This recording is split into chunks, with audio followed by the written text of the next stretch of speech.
अयोध्या जी में कुछ वर्षों पहले एक परिवार रहता था। उस परिवार में 3 भाई थे। कितने भाई थे? 3। उनमें जो छोटा भाई था ना, उसके अंदर एक दुर्गुण था। क्या दुर्गुण था? दुर्गुण महाराज ये था कि वो भोजन अधिक खाता था। अब भोजन खाए सो खाए, किंतु समस्या यहाँ नहीं थी।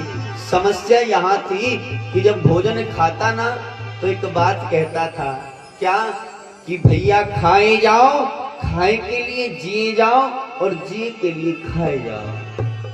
और महाराज जब खाने बैठ जाए तो 4-6 घड़ी नाज खाकर ही उठे। इतना खाता था। और उसका तो नियम था। एक दिन तीनों भाई मिलकर के भोजन कर रहे थे। उसकी तो वही रटन विद्या। जैसे ही भोजन आरंभ हुआ, भैया खाए जाओ, खाए के लिए जिए जाओ, जिए के लिए खाए जाओ।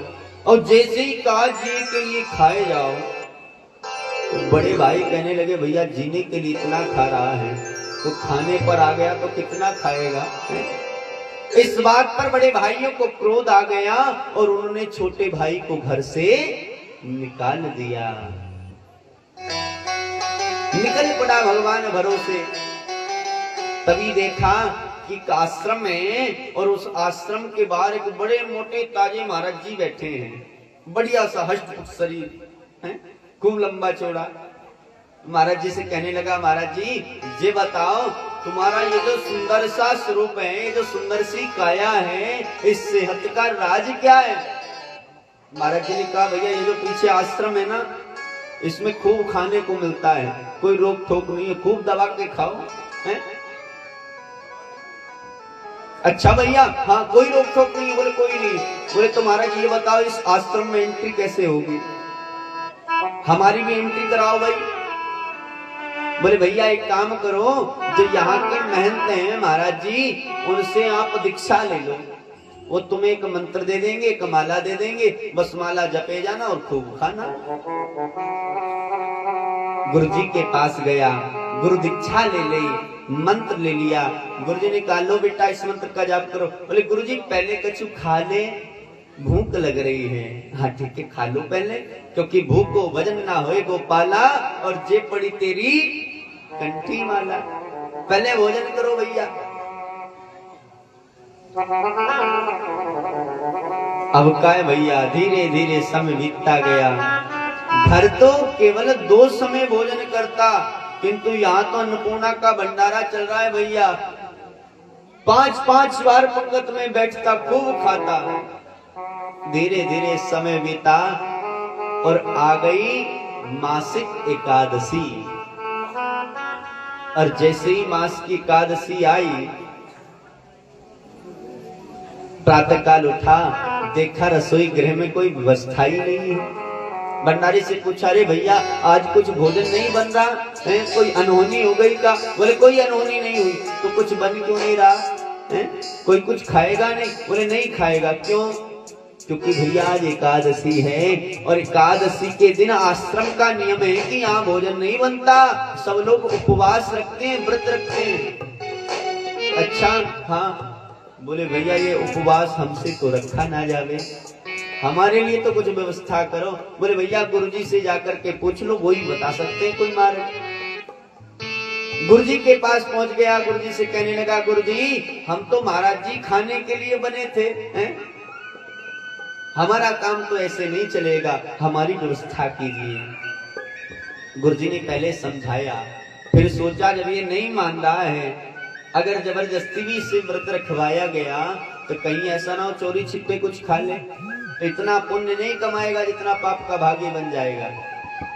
गुरुजी ने भंडारी को बुलाया, उससे कहा, भैया इसे एक व्यक्ति का राशन दे दो और इससे कहो कि आश्रम से कहीं दूर जाकर के भोजन पका करके खाएं, उसकी सुगंध भी आश्रम में नहीं आनी चाहिए।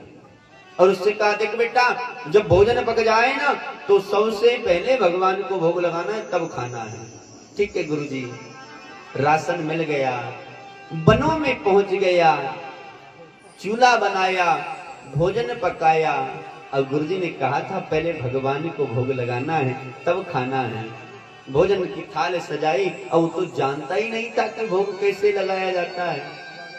सोचा भगवान आते होंगे, थोड़ा बहुत खाते होंगे, भगवान को बुलाना चाहिए। भोजन की थाल सजाई, बैठ गया, पुकारने लगा, कहने लगा कि राजा राम आइए, मेरे राम आइए, मेरे भोजन का भोग लगाइए।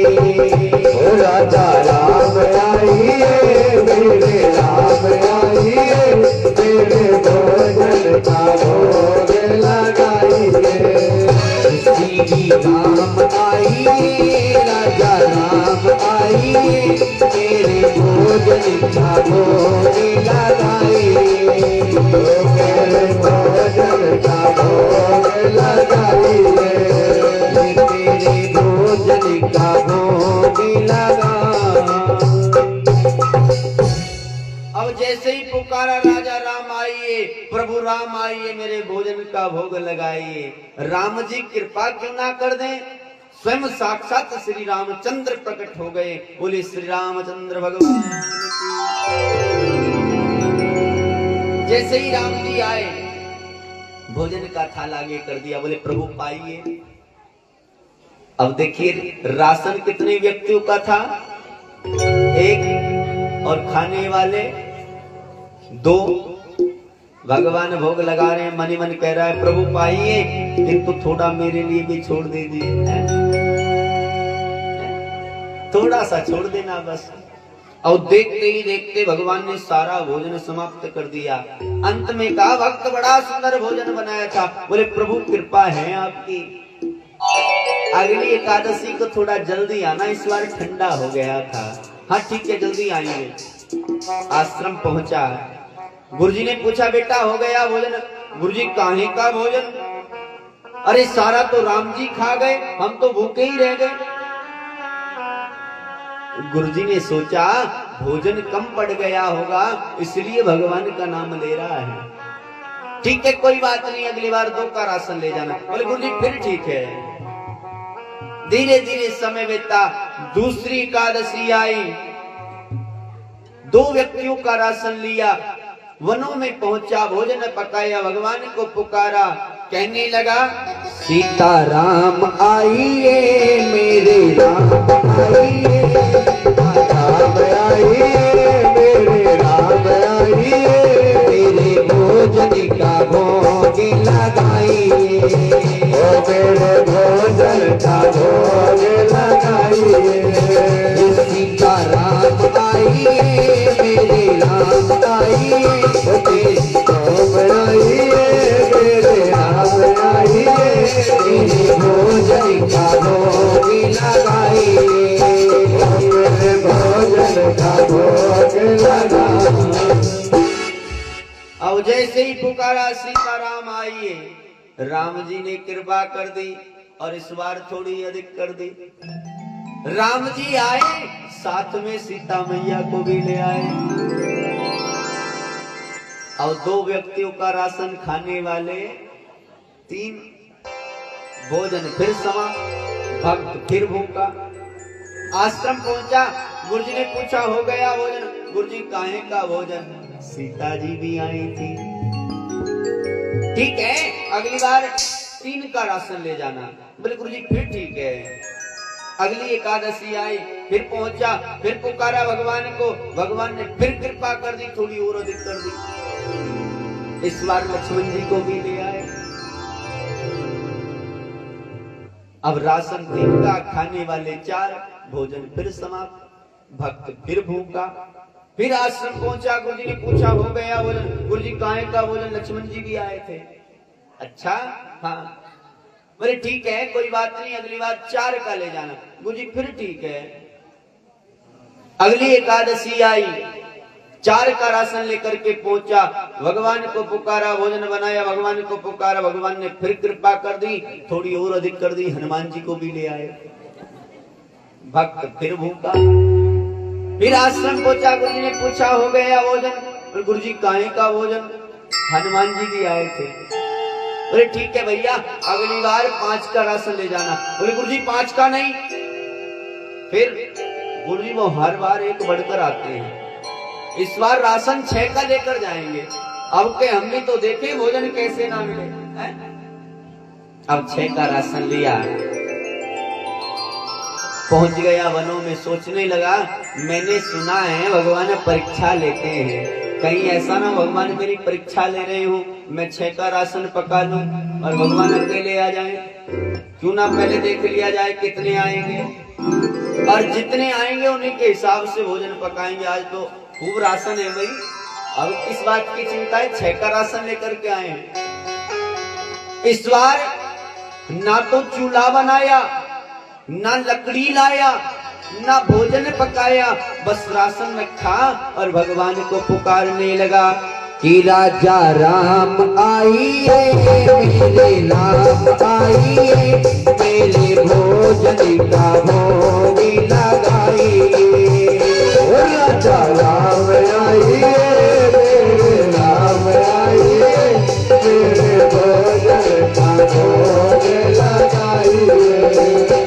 सीता राम आइए, लक्ष्मण राम आइए, मेरे भोजन का भोग लगाइए, मेरे भोजन का भोग लगाइए।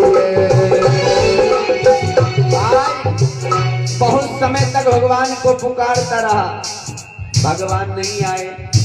सोचने लगा भगवान को कहीं पता तो नहीं चल गया, इस बार कुछ नहीं बना, लालच दे देता हूं। भगवान को लालच देने लगा, तुम्हें हलवा खाइए, तुम्हें पूरी खाइए, तुम्हें हलवा खाइए, तुम्हें पूरी खाइए, तुम्हें हलवा खाइए, तुम्हें पूरी खाइए, तुम्हें हलवा खाइए, तुम्हें पूरी खाइए, मेरी खीरी का भोग लगाइए, मेरी खीर का भोग लगाइए। राजा राम आइए, मेरे राम आइए, मेरे भोजन का भोग लगाइए, मेरे भोजन का भोग लगाइए, मेरे भोजन का भोग लगाइए। अब जैसे ही भगवान को पुकारा, भगवान ने फिर कृपा कर दी और इस बार अधिक नहीं अत्यधिक कर दी। भगवान पूरे राम दरबार के साथ प्रकट हो गए। बोली श्री रामचंद्र भगवान के। राम जी आए, लक्ष्मण जी आए, भरत जी आए, शत्रुघ्न जी आए, सीता मैया जी आई और हनुमान जी आए, और 6 का राशन खाने वाले सामने 6। भक्त ने देखा आज भी भूखा रहना पड़ेगा, तो कहने लगा भैया जब हमें कछु खाने को मिलेगा ही नहीं तो परिश्रम क्यों करें, हैं? भगवान से कहने लगा प्रभु ये रखा राशन, आप बनाओ आप ही खाओ, सबको काम देती है। लक्ष्मण जी से कहा चलो सब्जी काटो, हनुमान जी से कहा चलो वनों से लकड़ियां लेकर के आओ, भरत जी से कहा चलो चूल्हा बनाओ, शत्रुघ्न जी से कहा चलो आटा गूंदो, और मैया सीता को बिठा दिया कढ़ाई पर। भगवान को बिठा लिया एक पत्थर की शिला पर, चरणों में बैठ गया और पूछने लगा प्रभु और सुनाइए क्या हाल है। भगवान देख रहे हैं बड़ा विचित्र भक्त हैं, सबको काम से लगा दिया, हमसे पूछ रहा है कैसे हाल है? अब उधर गुरुजी सोचते हैं ये भक्त हर बार एक व्यक्ति का राशन फालतू लेकर के जाता है, कहीं ऐसा तो नहीं है कि आश्रम से कहीं बाहर जाकर के राशन बेच रहा हो, है? क्यों ना चल करके देखना चाहिए आखिर ये इतने राशन का करता क्या है। तो गुरुजी अपने शिष्यों के साथ आए, गुरुजी दूर से देख रहे हैं कि स्वतः ही भोजन बन रहा है। भोजन बन गया, कहने लगा भगवान से, बोले प्रभु एक काम करो सब लोग बैठ जाओ, परोस देता हूँ। सोचा खाने को नहीं मिलेगा कम से कम सुगंध ही मिल जाए, हैं? परोसने के बहाने सुगंध ले लूंगा। भगवान बैठ गए समस्त परिवार के साथ। और भगवान को भोजन परोसना प्रारंभ किया। गुरुजी ने देखा कि वो भोजन भूमि पर गिरा रहा है, दौड़ करके आया, अरे मूर्ख क्या कर दिया, सारा भोजन भूमि पर गिरा दिया, सारा व्यर्थ कर दिया। बोले गुरुजी कहाँ व्यर्थ किया है, देखो राम जी बैठे, ये इनके पात्र हैं, सीता मैया उनके पात्र हैं, हनुमान जी उनके, सब अपने अपने पात्र लेकर के आए हैं। बोले कहाँ है राम जी, बोले बैठे तो, ये देखो मुकुट, ये धनुष, ये बाण, बोले कहाँ है राम जी, हमें तो दिखाई नहीं दे रहे। भगवान से पूछा, बोले प्रभु इन्हें दर्शन नहीं दे रहे क्या, बोले नहीं। बोले तो गुरुजी को कृपा करो थोड़ी, इनको दर्शन दो, अन्यथा गुरुजी आज खूब मार लगाएंगे। भगवान ने कहा ठीक है, इनको दर्शन तब होगा जब ये तुम्हारी गोद में बैठेंगे। तो देखिए आज भक्ति की गोद में ज्ञान बैठा है। शिष्य कौन है, भक्त, और गुरुजी कौन है, ज्ञानी। आज जैसे ही भक्ति की गोद में ज्ञान बैठा और गुरुजी ने राम जी का दर्शन किया, भगवान की बड़ी सुंदर सी स्तुति की, सबको भगवान का दर्शन होने लगा। गुरुजी ने शिष्य से कहा, अरे मूर्ख, इतने दिन से भगवान को भोजन खिला रहा है, कभी भगवान को प्रणाम किया, कभी दंडोती दी या नहीं। बोले प्रभु मैं नहीं जानता दंडोती कैसे दी जाती है। बोले ठीक है, इनके चरणों में सीधा लेट जा, प्रणाम कर इनको। और शिष्य सोचने लगा प्रणाम किसको करूं, गुरुजी भी हैं, भगवान भी है, प्रणाम करूं तो किसे करूं। शिष्य ने कह दिया कि गुरु गोविंद दाऊ खड़े और काकेला गोपाय, बलिहारी गुरु आपनो मोहि गोविंद दियो। गुरुजी के चरणों में गिर गया। गुरुजी सबसे पहले आप ही को प्रणाम है, क्यों, क्योंकि मैं मूर्ख तो केवल खाना जानता था, मैं नहीं जानता भगवान को भोग भी लगाया जाता है, आपने बताया तब भगवान आए हैं। ये कथा, ये प्रसंग संदेश दे रहा है कि जब संतों की कृपा हो जाती है ना, तो भगवान तो भक्त के अधीन हो जाते हैं।